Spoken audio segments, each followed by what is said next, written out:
நீங்கள் கேட்டுக்கொண்டு இருப்பது தபோவாணி, இந்தியாவின் முதல் மூத்த குடியினர் நடத்தும் இணைய வானொலி. அதாவது ஒவ்வொரு ஊர்லேயும் நீங்கள்லாம் வானொலி ஸ்டேஷன் எல்லாம் பார்த்துருப்பேன், கேட்டிருப்பேன்.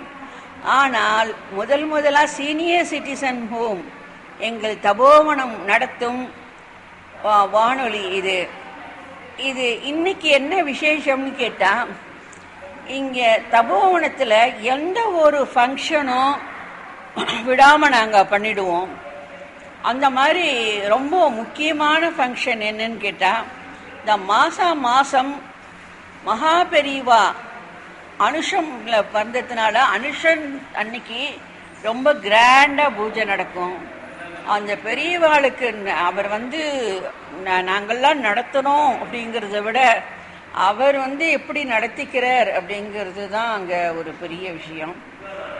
அந்த பெரியவா படத்தை வச்சு அதை பண்ணுறவர் அதை விட இன்னும் ஒரு விசேஷமான விஷயம் என்னன்னு கேட்டாக்க, இந்த தபோவனத்திலேயே இருக்கிற ஒரு சார்ட்டர்ட் அக்கௌண்டன்ட் பிரம்மச்சாரி.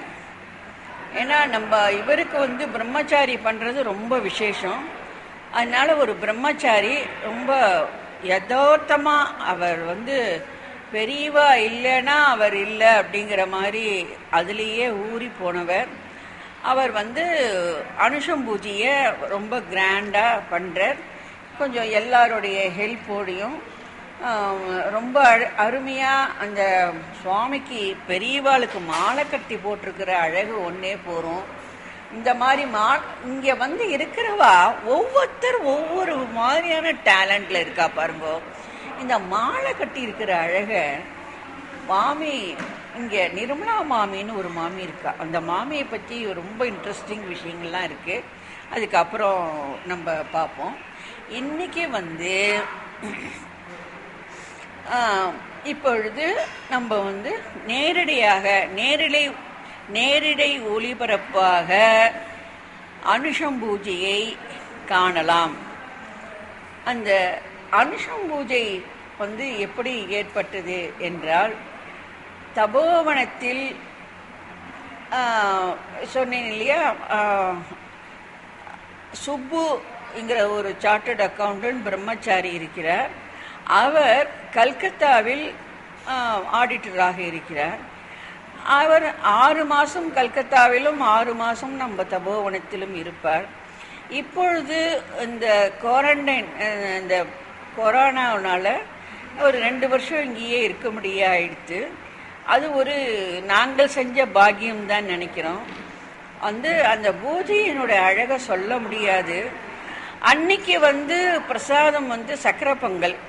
அந்த சக்கரை பொங்கல் நிறையா பண்ணி இங்கே சாப்பாட்டோடு எல்லாருக்கும் நிறையா போட்டுடுவா. அன்னைக்கு பார்த்தீங்கன்னா யாருக்காவது ஜென்ம நட்சத்திரமாக இருந்ததுன்னு வச்சுக்கோங்க, அனுஷம் வேறு யாருக்காவது ஒரு ஜென்ம நட்சத்திரம் இருக்கலாம். அவள் என்ன பண்ணிடுவா, என்னுடைய சார்பில் நான் ஸ்பான்சர் பண்ணுறேன் அப்படின்ட்டு அவள் பண்ணுவாள். அந்த மாதிரி இந்த 2-3 அனுஷம் 2-3 பேர் இந்த மாதிரி பண்ணியிருக்கா. இப்பொழுது இன்னும் சற்று நேரத்தில் பூஜை ஆரம்பமாக உள்ளது. அந்த பூஜையினுடைய பாடல்களும் உண்டு. நம்ம பெரியவா மேலே ஏற்றின பாடல்கள், முக்கியமாக அஷ்டோத்திர நாமாவளி பூஜை. அதைவிட இன்னும் ரொம்ப ரொம்ப ரொம்ப ரொம்ப இம்பார்ட்டண்ட்டானது, அந்த பெரியவாளுடைய விக்கிரகத்தை வச்சு அத்தனை வகையான அபிஷேகங்களும் நடக்கும். இதையெல்லாம் கண்கொள்ளா காட்சியாக நாம் காணலாம். நாம் பூஜைக்கு போகலாமா?